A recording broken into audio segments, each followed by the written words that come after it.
Աստված հավատարիմ է։ Դեյվիդ Վիլկերսոն, օր հոկտեմբերի 22։ Սրտանց գործեք։ Աստված չի ընդունում ծառայություն նրանցից, ովքեր չեն ցանկանում դա անել, եւ ամեն ինչ որ էլ անեք, սրտանց արեք ինչպես Տիրոջը եւ ոչ թե մարդկանց։ Կողոսացիս 3:23 խոսք։ Սրտանց նշանակում է ամբողջ սրտով, ձեր ամբողջ զորությունով, ձեր ամբողջ ներուժով։ Պողոսը գրում է. ուրեմն յուրաքանչյուրը թող տա այնպես, ինչպես որ սրտի հոժարություն կա, ոչ թե տրտմությունով կամ հարկադրությունով։ 2 Կորինթացիս 9:7 խոսք։ Առաքյալը այս տալու սկզբունքը կիրառում է երկու ձևով՝ մեր ֆինանսական նվերներով և մեր կյանքի զոհաբերությամբ Աստծո գործի համար։ Պողոսը գրեց, որ Մակեդոնիայի եկեղեցին բառացիորեն աղաչեց իրեն թույլ տալ Երուսաղեմի աղքատ սրբերի համար դրամահավաք կազմակերպել։ Այս մակեդոնացիները այնքան նվիրված էին Տիրոջը, որ առատաձեռնորեն նվիրաբերում էին իրենց սեփական աղքատությունից։ Ինչպես է դա հնարավոր։ Բայց նրանք նախ իրենց անձերն էլ տվին առաջ Տիրոջը և ապա մեզ Աստծո կամքովը։ 8:5 խոսք։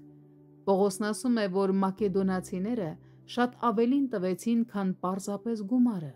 Նրանք ոչինչ չխնայեցին Տիրոջը և իրենց եղբայրներին ծառայելու համար, որովհետև իրանց կարողության չափ վկայում եմ և կարողությունիցն էլ ավելի հոժար կամքով։ 8:3 խոսք։ Նրանք իրենց մարդկային միջոցներից էլ առավել տվեցին և աղոթեցին դրա համար։ Եթե դուք տալիս եք միայն այն պատճառով, որ կարծում եք, որ դա պատվիրան է, կամ մտածում եք տասանորդը նոր կտակարանի հասկացություն է, թե պարզապես հին կտակարանի հասկացություն, ապա ձեր մոտեցումը լիովին սխալ է։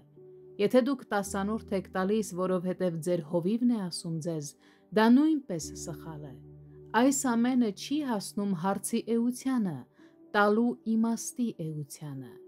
Եթե դուք պատրաստվում եք ամբողջությամբ նվիրվել Տիրոջը և նրա ծառայությանը, ապա դա պետք է անեք ուրախությամբ, որովհետև Աստված սիրում է ուրախ տվողին։ 9:7 խոսք։ Ուրախ բառը հունարենում նշանակում է զվարճություն, ցնծություն։ Աստված ասում է. «Ինչ էլ որ անեք, ինչ գործ էլ որ դա լինի, կլինի դա ինձ համար, թե ուրիշների համար, կլինի դա բարեխոսություն, թե երկրպագություն, թե ինձ ձեր գաղտնի սենյակում փնտրելը, արեք դա ուրախությամբ։ Մի տրտնջացեք ձեր բեռներից, դրա փոխարեն ծառայեք Տիրոջը ուրախությամբ ամեն ինչում,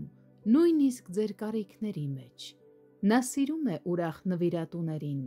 և հյուրընկալում է նրանց մեծ սիրով»։